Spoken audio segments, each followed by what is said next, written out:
Welcome back to the TW Local 591 podcast. My name is Gary Scheibel, your local president.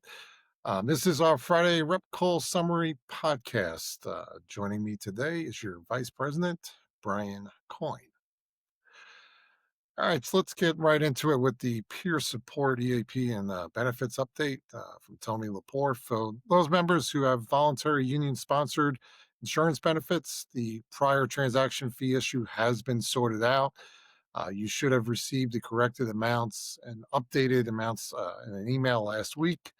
If you did not receive either an email or a text, but you believe that you have voluntary insurance benefits outside of AA, please contact Tony Lepore as soon as possible so he can assist. If you previously canceled any voluntary insurance benefits and were inadvertently re-added, and have premiums restarted, also please contact Tony Lepore as soon as possible to assist. We did have a webinar explaining the scenario and where we're at on it with Hub on Tuesday. We're working on providing a video version of that webinar to hopefully help other members and answer some of their questions, along with additional webinars coming up next week. We're also very close to an open enrollment for the new voluntary union insurance benefits. So watch for emails about the policies, the improvements, the payment process, and of course the new lower premiums. I'm going to give the ASAP and compliance update. The FAA has recently found findings where they're observing issues with not following instructions on work cards and or manuals. We need to remind our AMTs to read and comply with the provisions within the work cards and or the manuals. If you have issues complying with the work card and or manual, stop and work with your crew chief or tech crew chief to get the compliance issues resolved. A question came up on our call today about can management cancel an in-work maintenance check as allegedly as a result of management monitoring the number of items that were being generated as a result of the check, which quite frankly is disturbing if this to occur. The simple answer is nothing in the company maintenance program stops the company from canceling and or deferring an assigned maintenance check. That said, if this happens for the work card or the check the AMT was working, that AMT needs to ensure they document and or sign/stamp for every step of the assigned check that the AMT accomplished, and then document in the logbook or the EAML what parts of the check were accomplished. After that work card documenting is done, then the AMT needs to also document each of the discrepancies that the AMT found in the logbook or EAML. Finally, if you're being harassed or having documented discussions and are disciplined for writing up items, please get with us to discuss a possible Air 21 whistleblower filing. We're not going to stand for members being intimidated by management for finding items. If management's out there using bully tactics at your station, please call Brian or myself directly. As AMTs, we get paid to perform maintenance 100% in accordance with all procedures and policies and not be harassed about the items we find by management. Brian, you're on safety. Yeah, safety. On the topic of removing of waste from toilet bowls, when working on vacuum waste systems, we are working with the association on an update to resolve this issue. Company pushing new PPE compliance with safety glasses and bump cap mandates starting in Phoenix. Local 591 stands with the concept that PPE is needed either when the manual work card calls for the PPE out, where it makes common sense.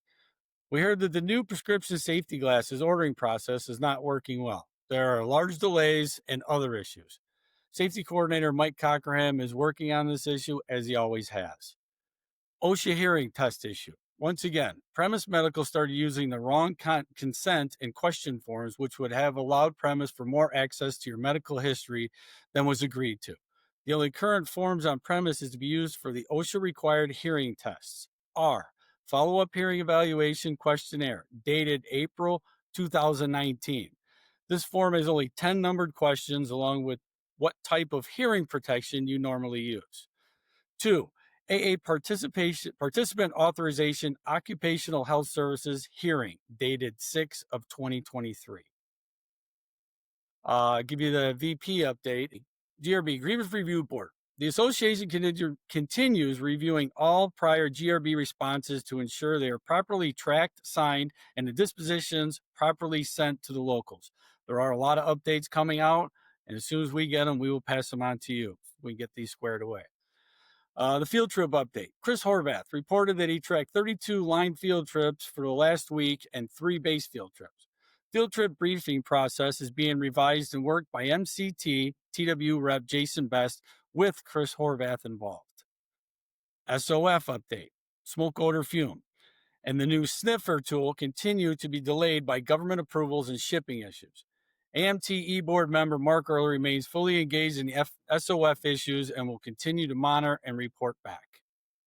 Gary?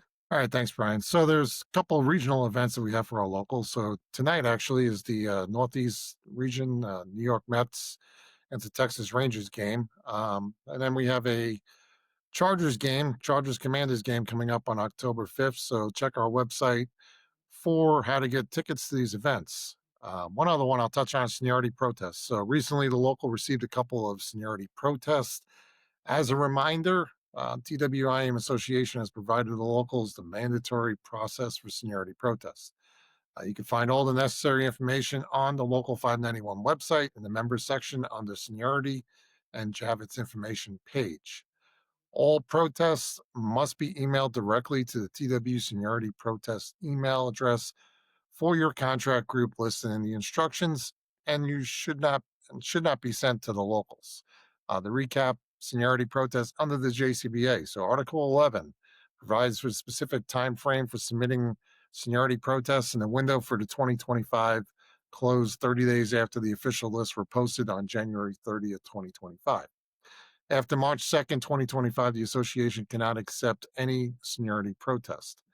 Also in Article 11, any company seniority adjustments or changes that were made to the previous company policies or contractual provisions prior to the effective date of the JCBA, March 26, 2020, cannot be altered.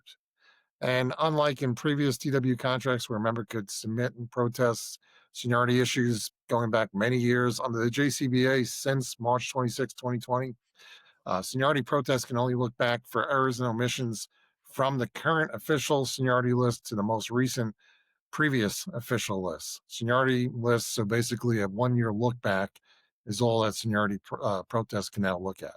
So that is our podcast for today. Any other comments you got, Brian? No, XC, have fun at the game.